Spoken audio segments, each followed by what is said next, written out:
Hello, my all dear students. Welcome to online class. This is your English class, and today in this class we shall read our 12th chapter, the Judgment Seat of Vikramaditya. तो बच्चों, आज की video में हम आपका chapter 12 start कर रहे हैं। सभी बच्चे ध्यान से अपनी बुक ओपन करेंगे, सभी बच्चे ध्यान से इस वीडियो को देखेंगे, सुनेंगे और साथ साथ पढ़ेंगे। तो now let's start the chapter. The judgement seat of Vikramaditya means Vikramaditya की न्याय की कुर्सी। आप सभी ने विक्रमादित्य नाम का एक राजा था, उस राजा के बारे में सुना होगा। वो जो है सबसे अच्छा न्याय, सबसे अच्छा फैसला करने वाला था। तो जिस कुर्सी पर वो बैठता था वो कुर्सी भी उसी के नाम की तरह फेमस थी। जैसे कि इसके नाम से पता चलता है कि द जजमेंट का मतलब होता है न्याय करना। सीट मीन्स कुर्सी उसकी, ऑफ विक्रमादित्य यानी विक्रमादित्य की न्याय की कुर्सी।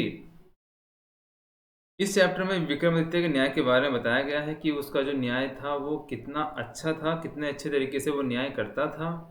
वो हमेशा जो अपराधी होते थे उन्हें पहचान लेता था। उसके अंदर एक काबिलियत थी और उसके अंदर एक क्वालिटी थी कि वो अपनी क्वालिटी से बिल्कुल सही निर्णय, सही न्यायाधीश करता था।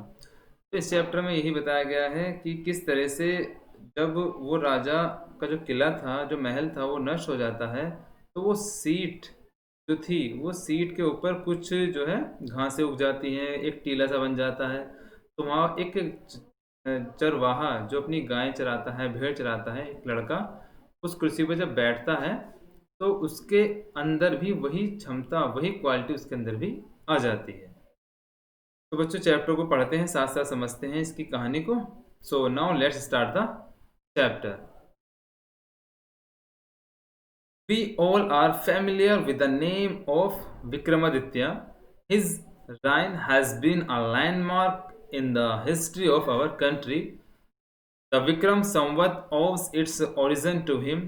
Although his name is so famous, it is strange that we hardly know anything definite about his life.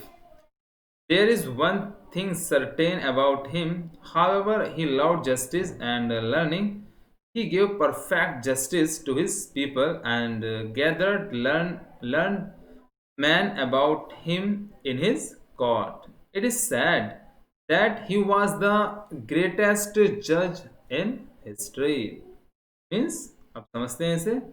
We are all familiar, we माने हम, फैमिलियर माने परिचित हैं या जानते हैं, with the name of Vikramaditya यानी हम सब विक्रमादित्य के नाम को जानते हैं। वो एक बहुत ही महान राजा थे।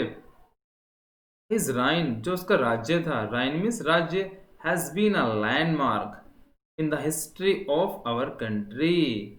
आवर कंट्री यानी हमारे देश के हिस्ट्री, हमारे देश के इतिहास में जो उसका राज्य था वो एक निशान के रूप में जाना जाता है। लैंडमार्क का मतलब भूमि भी होता है और एक निशान भी होता है, यानी जो उसका राज्य था वो एक ऐसी भूमि के, हमारे देश के इतिहास में एक भूमि के रूप में जाना जाता है। The Vikram Samvat owes its origin to him, जो विक्रम संवत से ही हमारे जो कैलेंडर है उसकी शुरुआत मानी जाती है। तो विक्रम संवत की शुरुआत भी तभी से विक्रमादित्य नाम के राजा के नाम से ही शुरू हुई। ऑल्दो माने हालांकि his name is so famous, उसका नाम बहुत फेमस था। इट इज स्ट्रेंज, ये बड़ा अजीब है। स्ट्रेंज का मतलब अजीब या विचित्र। दैट माने कि वी हार्डली नो एनीथिंग, हम मुश्किल से ही उसके बारे में कुछ जानते हैं। डेफिनेट अबाउट हिज लाइफ यानी उसके जीवन के बारे में हम मुश्किल से ही कुछ जानते हैं। उसके नाम के बारे में तो जानते हैं, लेकिन उसका जो जीवन कैसा था, उसकी लाइफ स्टाइल कैसा था, इसके बारे में हम मुश्किल से ही जान पाए। There is one thing certain about him यानी उसके विषय में, सर्टेन माने निश्चित थी, थिंग माने एक बात, यानी उसके बारे में जो थी एक बात निश्चित थी। वो बात क्या थी? हाउएवर ही लव्ड जस्टिस यानी वह लव्ड जस्टिस, वह न्याय से प्रेम करता था, यानी उसका जो न्याय था वो सबसे अच्छा था। एंड लर्निंग, और जो है वो एक विद्वान व्यक्ति था, वो उसे सीखना भी अच्छा लगता था। He gave perfect justice to his people, वह अपने लोगों को परफेक्ट जस्टिस यानी सही या पूर्ण रूप से न्याय देता था, सही के साथ सही फैसला करता था। And gather learned man about him, और उसके जो पास थे वो, उसके पास जो लर्नड यानी जो विद्वान व्यक्ति थे वो उसके पास आते थे। इन हिज कोर्ट, उसके दरबार में। इट इज सैड, ऐसा कहा जाता है, दैट माने कि ही वॉज द ग्रेटेस्ट जज, यानी वो सबसे महान क्या था, न्यायाधीश था। इन हिस्ट्री यानी इतिहास में, यानी इतिहास में उसे सबसे अच्छा न्यायाधीश माना जाता था। Now let's see the next passage. Vikramaditya was never deceived, nor did he ever punish the wrong man. The guilty trembled when they came before him, for they knew that these eyes would look straight into their guilt. And those who came to him with difficult problems were always satisfied by the way he solved them. And so in India, after him, whenever any judge pronounced his judgment with great skill, it was said of him, ah, he must have sat on judgment seat of Vikramaditya. Means Vikramaditya was never deceived. Deceived का मतलब होता है धोखा देना है। विक्रमादित्य राजा ने कभी किसी को धोखा नहीं दिया। Nor did he ever punish the wrong man, ever punish the wrong man, और ना ही किसी गलत व्यक्ति को उसने जो है छोड़ा है, उसने जो है हमेशा पनिश किया है गलत व्यक्ति को। द गिल्टी, जो अपराधी थे, ट्रम्बल मिस कांपते थे, when they come before him, जब वो उसके सामने आते थे। फोर का मतलब यहाँ क्योंकि, दे न्यू दैट, वे जानते थे, न्यू का मतलब जानना, that this eyes would look straight into their guilt, कि उसकी जो आंखें हैं वो सीधे उनके गिल्ट को, उनके अपराध को, उनकी गलती को जान लेगी। जितने भी अपराधी थे वो उसके सामने से आने से डरते थे और कांपते थे। क्यों कांपते थे? क्योंकि उन्हें पता था कि राजा उनकी गलती को पहचान लेगा और उन्हें दंड देगा। And those who came to him with difficult problems, और जो अपनी कठिन समस्याएं लेकर उनके पास आते थे जो सही होती थी, वर ऑलवेज सेटिस्फाइड, वो हमेशा उससे संतुष्ट होते थे। सेटिस्फाइड का मतलब संतुष्ट होना। By the way he solve them, क्योंकि उन्हें पता था कि जो राजा है वो सोल्व दैम, उनकी समस्या का हल कर देगा, इसलिए वो राजा के पास संतुष्ट होकर आते थे। एंड सो, और इसीलिए इन इंडिया, भारत में, after him whenever any judge pronounced his judgment with great skill, it was said of him, ah, he must have sat on the judgment seat of Vikramaditya. इसीलिए भारत में whenever माने जब कभी, जज pronounce, कोई जो जज, कोई न्यायाधीश, जो कोई न्यायाधीश अपना निर्णय देता था, विद ग्रेट स्किल माने महान चतुराई से कोई न्यायाधीश अपना निर्णय देता था, उसके बारे में कहा जाता था, इट वाज सेड होम, उसके बारे में कहा जाता था कि he must have set on judgement seat of Vikramaditya, कि वो विक्रमादित्य की सीट के ऊपर ही बैठता होगा, या उसके पास विक्रमादित्य की सीट होगी जिस पर बैठकर वो न्याय करता होगा। So now let's see the next paragraph. Has anyone ever seen judgment seat of Vikramaditya? Perhaps not, because the seat does not exist anymore. I am going to tell you how it disappeared. Means, has, क्या कोई विक्रमादित्य की judgement seat के बारे में जानता है? आप में से कोई ऐसा है जो विक्रमादित्य की सीट के बारे में जानता है? Perhaps not. Perhaps मतलब शायद, not मीन्स नहीं, शायद नहीं। बिकॉज माने क्योंकि, the seat does not exist any more, जो सीट थी, जिस सिंहासन पर बैठकर वो न्याय करते थे, वो अब अस्तित्व में नहीं है। एग्जिस्ट एनी मोर, वो अब जो है खत्म हो चुकी है, वो अब नहीं है। I am going to tell you, मैं आपको बताने जा रहा हूँ। टेल का मतलब बताना। हाउ इट डिसअपियर्ड, कि वो जो कुर्सी थी वो कैसे डिसअपियर्ड हुई। डिसअपियर्ड का मतलब होता है गायब हो जाना, बिल्कुल। After the that after the death of Vikramaditya, the people of Ujjain, in due course of time, forgot him. His palace and his fortress were ruined. The heaped up ruins, having been covered with grass, dust, and trees, were turned into a pasture for feeding the cattle. The village people used to send their cows out to these pastures to graze.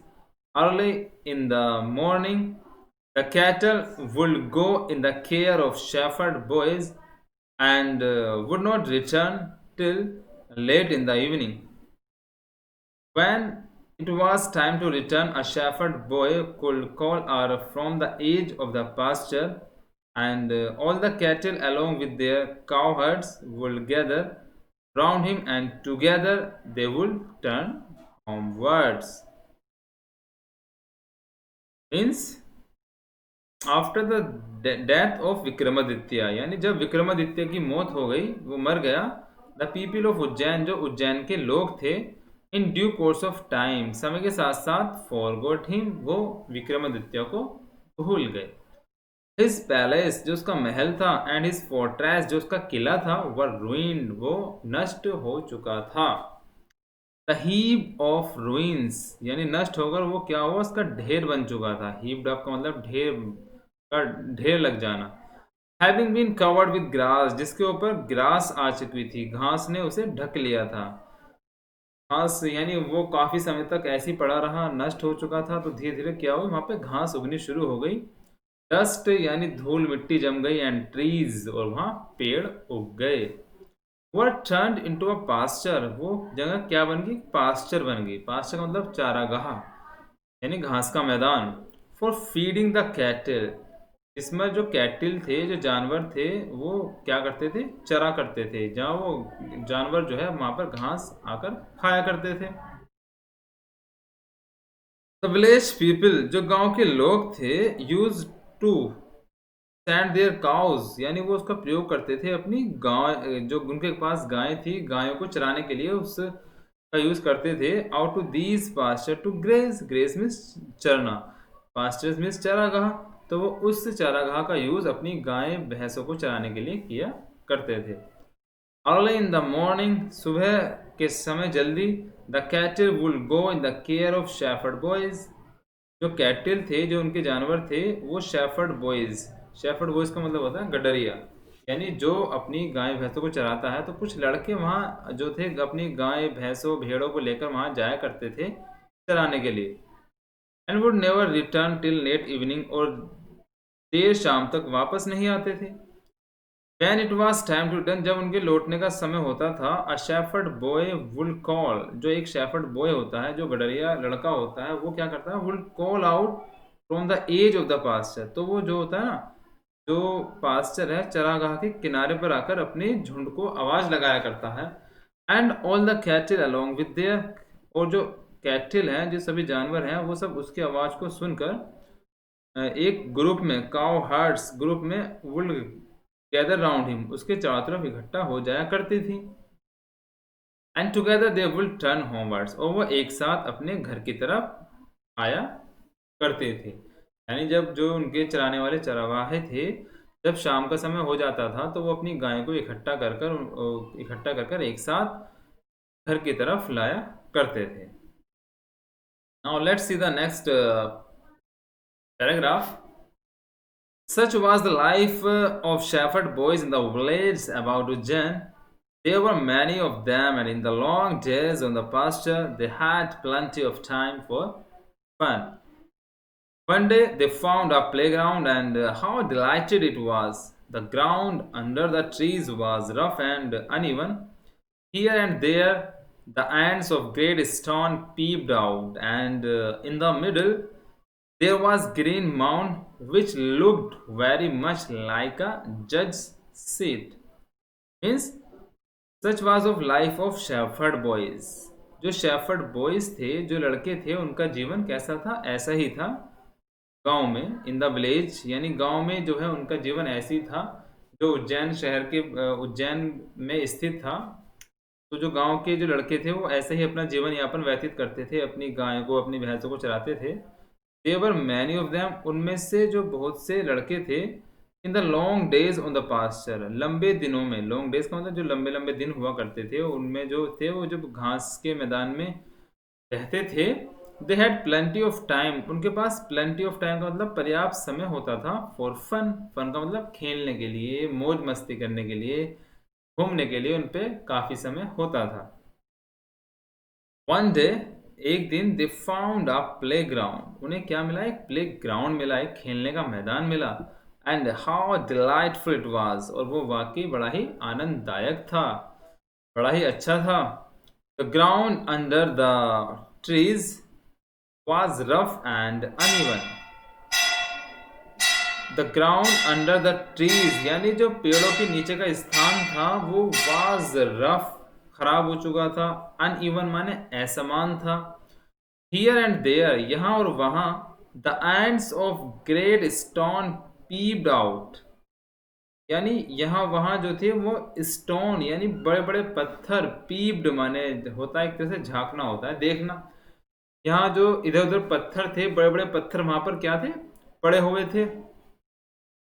And in the middle, और बीच में, there was green mount, और बीच में क्या था? एक हरा टीला बना हुआ था, ऊंचा, यानी एक ऊंचा ऐसा उठा हुआ क्या बना हुआ था? टीला बना हुआ था। किस कलर का था वो? और वो था ग्रीन कलर का। Which looked very much like a जज सीट, जो एक बिल्कुल जज की सीट की तरह दिखाई देता था, एक ऐसी कुर्सी की तरह लगता था जैसे कि ये कोई न्याय की कुर्सी हो। तो वो टीला उठा हुआ न्यायिक की कुर्सी के समान ही लगता था। तो बच्चों, आज की वीडियो में हम इतने रखते हैं। इसका जो सेकंड पार्ट है वो हम अगले टर्न पर पढ़ेंगे। आप सभी को इस चैप्टर की अच्छे से रीडिंग करनी है। जो भारी वर्ड्स मीनिंग मैंने यहाँ पर आपको बताए हैं वो आपको याद भी करने हैं। So that's all and thank you.